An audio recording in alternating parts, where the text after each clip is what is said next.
Paulo Guimaraes, and he agreed to sit down and have a chat with me. Professor Paulo Guimaraes is the founder and head instructor of Roots BJJ Australia. Professor Guimaraes started training Brazilian Jiu Jitsu when he was 15 years old. Before that, he started training Judo for 7 years, starting at the age of 6 years old. Because of that, I was very interested to see his thoughts on Brazilian Jiu Jitsu. I hope you enjoyed this interview as much as I did doing it. Subscribe, like and comment. Thanks and keep rolling. Welcome, Professor Paulo. Welcome to our academy. Oh, thank you. How have you seen Jiu Jitsu evolve in Australia? I think it's been evolving a lot because I was the first Brazilian black belt in Sydney. I arrived here in the year 2000, November 2000. And it's just me and Luke used to come to do privates with me, and lots of people start to come. And then the year after, we found the New South Wales Federation, BJJ Federation, and started to do competitions. And since then, like the first competition had 60 people. Now the last competition had about 400 or 500 people. So, and the evolution is much bigger because lots of Australian people learning Jiu-Jitsu and evolving, get even the black belt and teaching open gyms.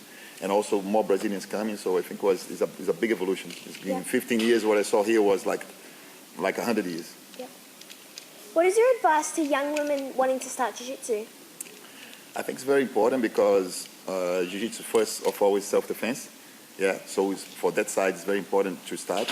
The other aspect is self-confidence and discipline that always martial arts bring. But besides that, it's very important also as a sport. You know, as a conscious as a sport, so you get busy as a sport, as competitions, or as just learn to have fun. So I think it's good for women and men, but for women it's nice because once you grow up, you go out there and maybe some party or something, you have to know how to behave, know how to defend yourself. That is the main part of Jiu-Jitsu. Have you had to change the way you train Jiu-Jitsu as you get older?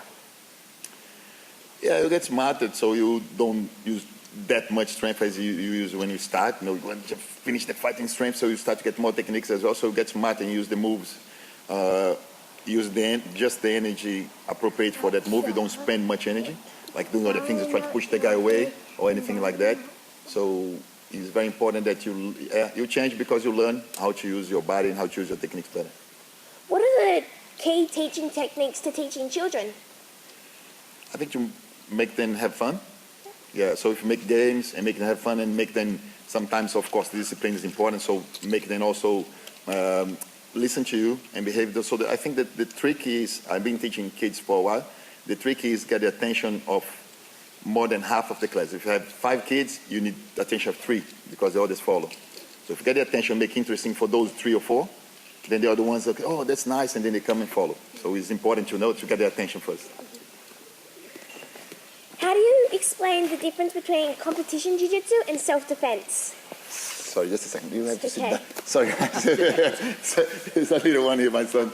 Sit down. Wait there, okay? I'm talking to Kendall. Sorry, repeat again. How do you explain the difference between competition jiu-jitsu and self-defense? Self-defense is the most important thing you can have in your life, like if you're competing or not, if you're doing anything like you feel safe wherever you go. So that's very important, and you have to practice the moves properly. So you have to practice until you have perfection. The good thing about self-defense is that the self-defense is limited. So if you learn that amount of moves and you repeat again and again, you'll be perfect. Yeah. And the competition jiu-jitsu is more for fun, for sport, for go there and get medals, or for go there and like test yourself. But you have infinite kind of moves, so you never can learn everything. But I think the self-defense is the most important skill for life. Yeah. What is your favorite thing that Angela has cooked for you in her cookbook? I tell you what, I have to be sincere. I like all the Gracie recipes. I like the ones with avocado, because the avocado ones, I like avocado. In Brazil, we don't have avocado as a sour food, like in the food we have as a dessert. So when I came to Australia, it was the first time that I got avocados in sandwiches and in salads and these things. So then I like a lot, so I prefer the avocado ones. Yeah. Thank you so much for coming to our academy. Thank you, sorry. Thank you so much. In Brazil, we do that thing. Yeah, thank you. And It's very nice to see you. I would like to say that it's very nice to see kids like you, very interested in jiu-jitsu, and also if you're already a grading orange belt, compete or not, doesn't matter, because the thing is like to come here, have fun, and play around. And I think that this idea to make a blog, to make interviews with the things you're always learning, besides the techniques on the mat, you are learning about the philosophy and the ideas and the people's opinions. So congratulations. Thank you. All right.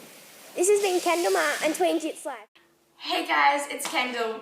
As you can see, I'm still a little nervous with my interviewing, but hey, I'm trying to get better. I'd like to thank Professor Paulo for agreeing to sit down and have a chat with me. I loved hearing about his life and his insights on Jiu-Jitsu. I learned so much, and I hope you do too.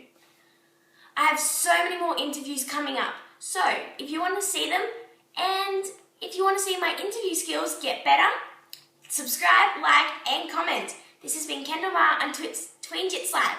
Keep rolling.